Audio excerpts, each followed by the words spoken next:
So here we go. In just a couple hours, the Pentagon is set to hold a press conference to update us on the latest from Operation Epic Fury. It comes after Vice President J.D. Vance attended last night's dignified transfer for a 7th soldier killed in this unprecedented mission. The Pentagon identifying the soldier. He's 26-year-old Army Sergeant Benjamin Pennington of Glendale, Kentucky.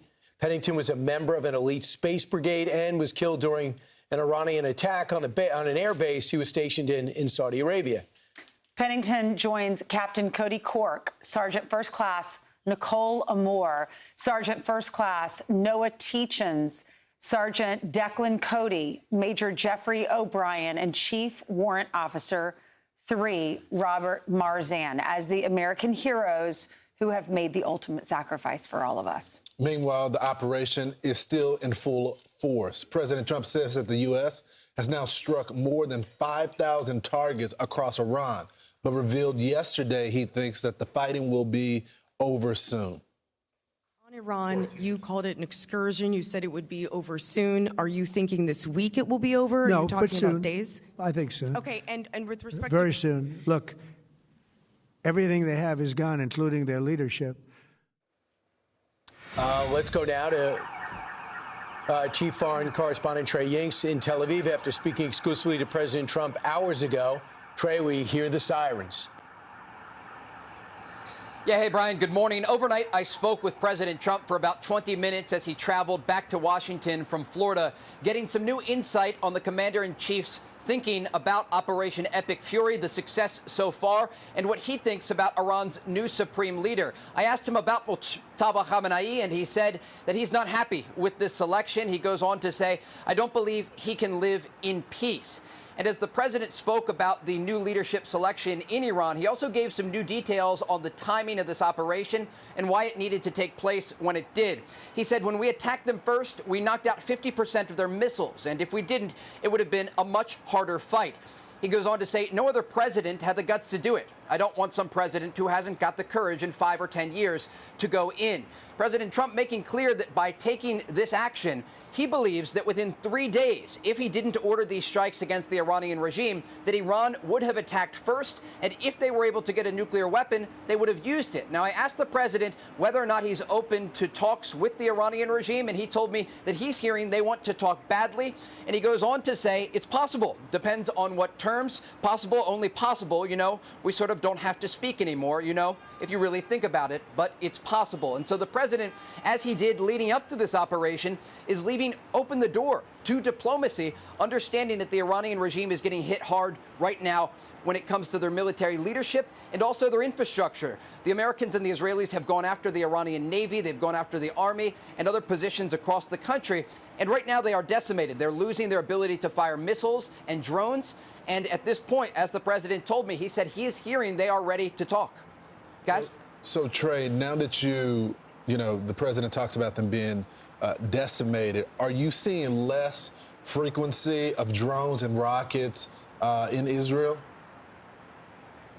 Absolutely. We are seeing far fewer missiles. It was actually a 10-hour lull in launches overnight as the Iranians are having trouble getting off large barrages. And the president even said there were times over the past week where they fired dozens of missiles at a single time. And he told me there were moments where 100% of those missiles were shot down. And so what the United States has been able to do here, according to President Trump, is basically take out Iran's ability to respond. And while there are still missiles flying toward Gulf countries and toward Israel, their ability to attack these countries and U.S. forces in the region is being depleted. And the president told me that he was actually surprised when Iran launched these attacks against Gulf countries who were not attacking Iran.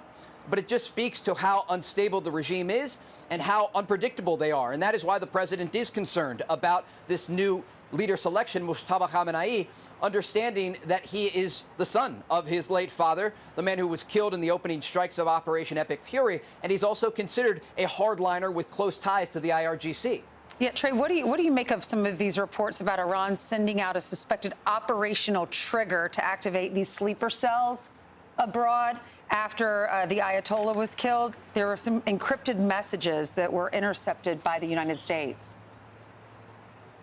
It's absolutely concerning to both American and Israeli intelligence agencies, and that's why they've urged vigilance among the populations around the world, understanding that the Iranian regime could try to respond on the ground with sleeper cells or agents in different areas.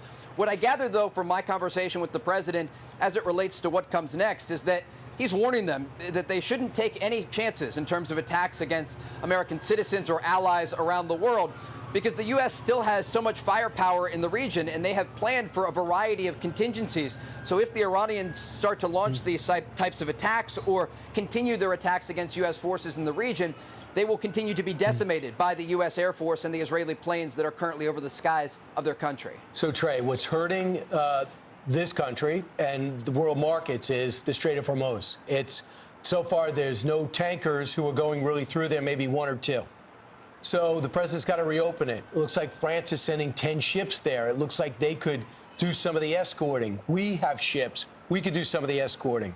And now they're talking about possibly taking Karg Island, this oil island where 90% of Iranian oil is pumped from. The president, ironically, talked about taking this island as far back as 1988 in an interview when he was selling his book, The Art of the Deal. What would taking Karg Island do?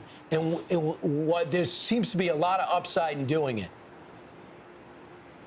Yeah, look, it would be a major game changer on the ground. What the president has been able to do so far is decimate the Iranian Navy. Remember the Gulf of Oman. This was an area where the Iranians sent some of their most elite ships, and the president talked about this during our conversation. The United States took out all of those vessels, and they're currently at the bottom of the sea. And so whether it's Karg Island or any of the other infrastructure near the Strait of Hormuz, the Americans have the ability to operate both from the air and possibly even other options when it comes to putting pressure on the Iranian regime. And again, this runs in parallel to an operation that we saw just a few days ago over the weekend when the Israelis struck the oil storage facilities around the capital of Tehran. You saw those images of the black smoke billowing up. The bottom line here is that there's an immense amount of pressure on the Iranian regime as this operation continues. And you've seen the destruction across Iran. You've seen the ability for the Americans and the Israelis to put pressure from the air. But there are these questions about if there are other options being considered on the ground, especially as it relates to Karg Island and other areas of Iran. It would stop 90% of their oil. They would have nothing literally to fuel their economy. So it seems to be the only way to get their attention. Trey, thanks so much. Appreciate it. I'm Steve Doocy. I'm Brian Kilmeade. And I'm Ainsley Earhart. And click here to subscribe to the Fox News YouTube page to catch our hottest interviews and most compelling analysis.